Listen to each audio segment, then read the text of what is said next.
ഞാൻ പറഞ്ഞല്ലോ, ഞാനെന്താ പറഞ്ഞത്, ഞങ്ങൾ ഈ കാര്യം ഗൗരവമായി പരിശോധിക്കും, വിട്ടുവീഴ്ചയില്ലാത്ത നടപടികൾ ചെയ്യും. അതിൻ്റെ ഒന്നാം ഘട്ടമായി വിത്തിൻ 24 hours ഒരു പരാതി പോലും ഇല്ലാതിരുന്നിട്ടും അദ്ദേഹം രാജിവെച്ചു. ബാക്കി പാർട്ടി അത് പരിശോധിക്കും, അന്വേഷിക്കും. ഇതിലൊരു പ്രൊസീജിയറുണ്ട്, സിസ്റ്റമുണ്ട്. എന്നിട്ട് നോക്കാം. പിന്നെ ഈ പറയുന്ന ആളുകൾ, ബഹളം ഉണ്ടാക്കുന്ന ആളുകളൊക്കെ അവരുടെ കാര്യത്തിൽ അവരെന്താണ് ചെയ്തത് എന്ന് അവരൊരു ആത്മപരിശോധന നടത്തണമല്ല. ഞാൻ ഇവരെ പ്രൊട്ടക്ട് ചെയ്യുന്ന പറഞ്ഞാൽ എൻ്റെ വീട്ടിലേക്ക് മാർച്ച് നടത്തുക. അപ്പോൾ ശരിക്കും അവർ ആരുടെ വീട്ടിലേക്കാണ് മാർച്ച് നടത്തേണ്ടത്? അവർ ക്ലിഫ് ഹൗസിലേക്കാണ് മാർച്ച് നടത്തേണ്ടത്. ഏറ്റവും കൂടുതൽ ആളുകളെ, ആരോപണ വിധേയരായ ആളുകളെ പ്രൊട്ടക്ട് ചെയ്യുന്ന ആരാ? കേരളത്തിലെ മുഖ്യമന്ത്രിയാണ്. ഞാൻ പ്രൊട്ടക്ട് ചെയ്തോ? ഞാൻ പറഞ്ഞത് കർശനമായ നിലപാടെന്ന, വിട്ടുവീഴ്ചയില്ലാത്ത നിലപാടെന്ന, മുഖം നോക്കാത്ത നിലപാടെന്ന പറഞ്ഞത്.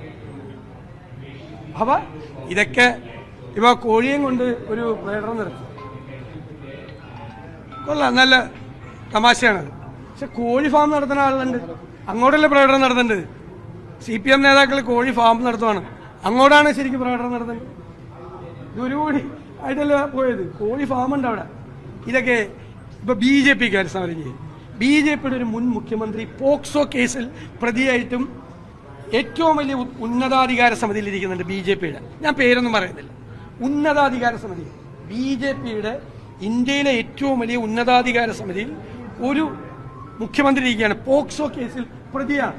എന്നിട്ട് ഇവിടെ വന്ന് സമരം ചെയ്തിട്ട് നമ്മളെ പഠിപ്പിക്കാൻ, ക്ലാസ് എടുക്കാൻ വേണ്ടി വരിക BJP നേതാക്കന്മാർ. ശരിയാണ് ഞാൻ പറഞ്ഞത്. പിന്നെ ഞാൻ ഒരാളുടെ പേര് പറയില്ല. എത്ര പേരുണ്ട് ആരോപണ വിധേയരായി നിൽക്കുന്ന ആളുകൾ? അവരെത്ര പേര് രാജിവെച്ചു? ഞങ്ങളതൊന്നും നോക്കിയിട്ടല്ല തീരുമാനം. ഞങ്ങളുടെ തീരുമാനം CPM എന്ത് ചെയ്തു, BJP എന്ത് ചെയ്തു എന്നല്ല തീരുമാനം. കോൺഗ്രസിനൊരു തീരുമാനമുണ്ട്. കോൺഗ്രസിനൊരു തീരുമാനം, ഇത്തരം കാര്യങ്ങളിൽ വിട്ടുവീഴ്ചയില്ലാത്ത തീരുമാനം. ഞാൻ എല്ലാവരോടും പറയുന്നു, ആരോപണം ഉന്നയിക്കുന്ന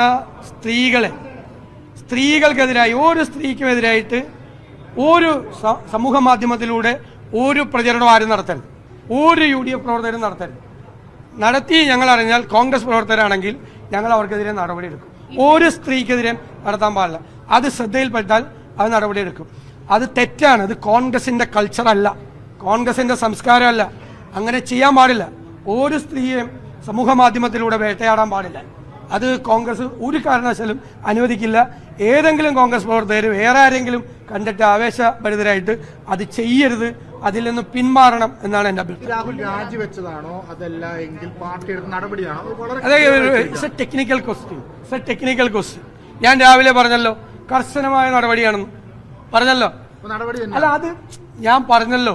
എന്തായാലും അതൊരു ടെക്നിക്കൽ ക്വസ്റ്റ്യൻ. ഞാൻ എന്തിനാണ് അങ്ങനെ അത് പറയണം? എന്തായാലും അതിന്റെ റിസൾട്ട് എന്താ? രണ്ടും ഒന്ന് തന്നെയാണ്.